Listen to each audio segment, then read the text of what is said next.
بسم اللہ الرحمن الرحیم۔ شروع اللہ کے نام سے جو بہت بڑا مہربان نہایت رحم والا ہے۔ اللہ عز و جل کا بندوں کو دین کی مدد کرنے کی ترغیب ارشاد فرمایا۔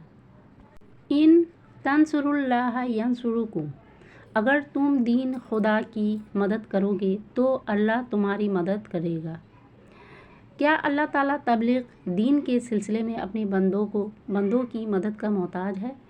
اس طرح مدد کی ترغیب ارشاد فرما کر معاذ اللہ، کیا اللہ تعالیٰ اپنی مخلوق کو ایک غلط کام کی جانب مائل فرما رہا ہے؟ نبی کا غیر اللہ سے دین کے لیے مدد طلب فرمانا۔ قال من انصاری الی اللہ قال الحواریون نحن انصار اللہ، بولا کون میرے مددگار ہوتے ہیں؟ اللہ کی طرف حواریوں نے کہا ہم دین خدا کے مددگار ہیں۔ کلام فرمانے والے حضرت عیسیٰ علیہ السلام تھے۔ حواری وہ مخلصین ہیں جو حضرت عیسیٰ علیہ السلام کے دین کے مددگار تھے اور آپ پر اولاً ایمان لائے۔ یہ تعداد میں 12 اشخاص تھے۔ موسیٰ علیہ السلام کے اپنے حواریوں سے مدد طلب کرنے میں شرک کا فتویٰ جاری ہوگا یا نہیں؟ اگر نہیں تو کیوں نہیں؟ آپ کے حواریوں نے مددگار ہونے کا دعویٰ کر کے شرک کا ارتکاب کیا یا نہیں؟ اللہ عز و جل نے اپنے محبوب صلی اللہ تعالیٰ علیہ وسلم کی غیر اللہ کی مدد سے تائید فرمائی۔ هو الذی ایدک بنصرہ وبالمؤمنین، وہی ہے جس نے تمہیں زور دیا اپنے مدد کا اور مسلمانوں کا۔ کیا اللہ تعالیٰ نے اپنے محبوب صلی اللہ تعالیٰ علیہ وسلم کو مسلمانوں کی مدد کے ذریعے زور عطا کرنے کا اقرار فرما کر شرک کی تعلیم دینا پسند فرمائی ہے؟ اللہ تعالیٰ کا بندوں کو کفایت میں شریک کرنا۔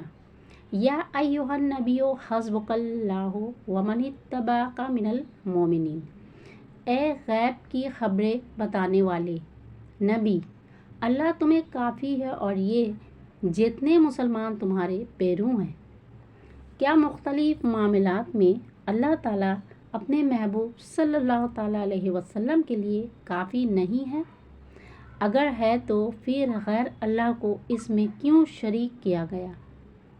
کیا اللہ تعالیٰ پر کسی قسم کا فتویٰ لگانے کی جرات کی جا سکتی ہے؟ اللہ عز و جل کا غیر اللہ کو مددگار فرمانا۔ فَإِنَّ اللَّهَ هُوَ مَوْلَاهُ وَجِبْرِیلُ وَصَالِحُ الْمُؤْمِنِینَ وَالْمَلَائِکَةُ بَعْدَ ذَلِکَ ظَہِیرٌ، تو بے شک اللہ ان کا مددگار ہے اور جبریل اور نیک ایمان والے اور اس کے بعد فرشتے مدد پر ہیں۔ اللہ عز و جل کا غیر اللہ کو رسول اکرم صلی اللہ تعالیٰ علیہ وسلم کا مددگار فرمانا درست ہے یا غلط؟ نبی کا شفا عطا فرمانا اور مردوں کو زندہ کر دینا۔ انی اخلق لکم من الطین کہیۃ الطیر فانفخوا فیہ فیکون طیرا بإذن اللہ وأبرئ الأکمہ والأبرص وأحیی الموتى بإذن اللہ، میں تمہارے لیے مٹی سے پرند کی سی مورت بناتا ہوں، پھر اس میں پھونک مارتا ہوں تو وہ فوراً پرند ہو جاتی ہے اور اللہ کے حکم سے، اور میں شفا دیتا ہوں مادر ذات اندھے اور سفید داغ والے کو، اور میں مردے جلاتا ہوں اللہ کے حکم سے۔ حضرت عیسیٰ علیہ السلام پر ان تمام دعاؤں کے جواب میں کون سا فتویٰ جاری ہوگا؟ اگر اس آیت کی روشنی میں کوئی مسلمان یہ عقیدہ رکھے کہ انبیاء علیہ السلام کے کرم سے شفا حاصل ہوتی ہے اور مردے زندگی پاتے ہیں تو کیا یہ شرک ہوگا؟ اگر ہاں تو کیا اللہ تعالیٰ نے ایک شرکیہ عقیدہ کی طرف مائل فرمایا ہے؟ اور اگر نہیں تو پھر مسلمانوں پر طعنہ زنی کیسی؟ نبی کا غیر اللہ سے مدد طلب کرنا۔ قال یا ایھا الملأ ایکم یاتینی بعرشھا قبل ان یاتونی مسلمین، قال عفریت من الجن انا آتیک بہ قبل अन तक़ूमा मिन मकामिका व इन्नी अलैहि लक़विय्युन अमीन। क़ाल अल्लज़ी इंदहु इल्मुम मिनल किताबि अना आतिका बिही क़ब्ला अन यर्तद्दा इलैका तर्फ़ुका। सुलेमान ने फरमाया, ऐ दरबारियों, तुम में कौन है कि जो इसका तख्त मेरे पास ले आए क़बल इसके कि वो मेरे हुज़ूर मती होकर हाजिर हूँ। एक बड़ा खबीस जीन बोला, मैं तख्त हुज़ूर में हाजिर कर दूँगा क़बल इसके कि हुज़ूर अजलास बर्खास्त करे, और मैं बेशक इस पर क़ुव्वत वाला अमानतदार हूँ। उसने अर्ज़ की, जिसके पास किताब का इल्म था कि मैं इस हुज़ूर में हाजिर कर दूँगा एक पूल मारने से पहले। ये तख्त मुल्क सबा की मलका बिल्किस का था। इसका तौल इसी गज़ और अर्ज़ 40 गज़ का था और उसे सोने चांदी से मरसे किया गया था। वज़न का अंदाज़ा खुद फरमा ले कि कितना ज़्यादा होगा। जिस शख्स ने इसे पल भर में लाने का दावा किया था वो हज़रत सुलेमान अलैहिस्सलाम के वज़ीर आसिफ बिन खरिया थे।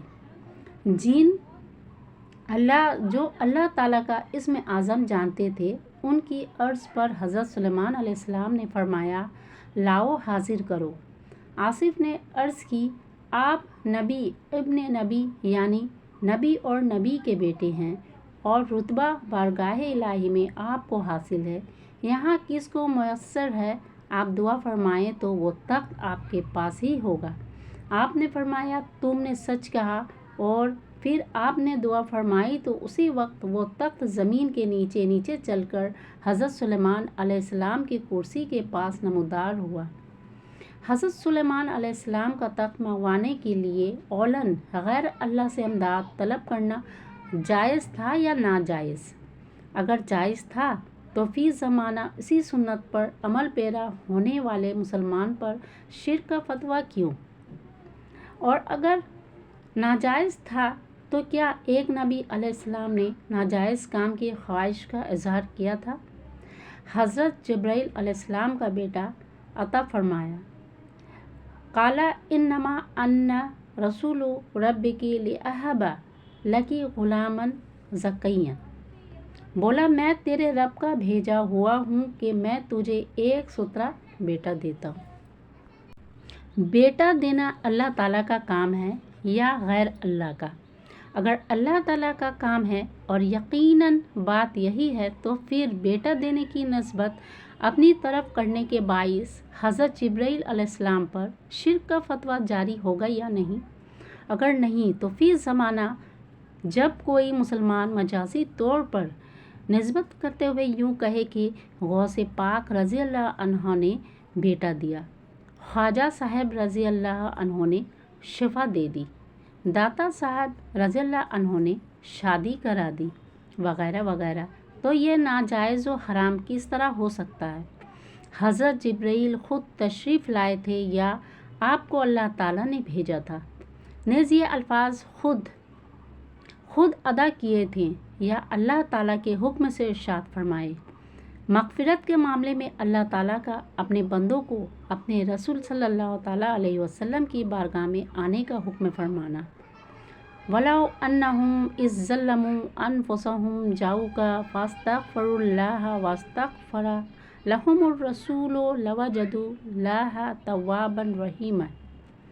और अगर जब वो अपनी जानों पर जुल्म करें तो ए महबूब तुम्हारे हुजूर हाजिर हूँ और फिर अल्लाह से माफ़ी चाहें और रसूल उनकी शफ़ाअत फरमाए तो ज़रूर अल्लाह को बहुत तौबा कबूल करने वाला मेहरबान पाएँ। अपनी जानों में जुल्म करने का मतलब ये है कि जब बंदे गुनाह हो नाफरमानी का इर्तिकाब कर बैठें। इमाम अहले सुन्नत परवानाए शम्मा रिसालत सल्लल्लाहु ताला अलैहि वसल्लम सैयदी आला हज़रत रज़ी अल्लाह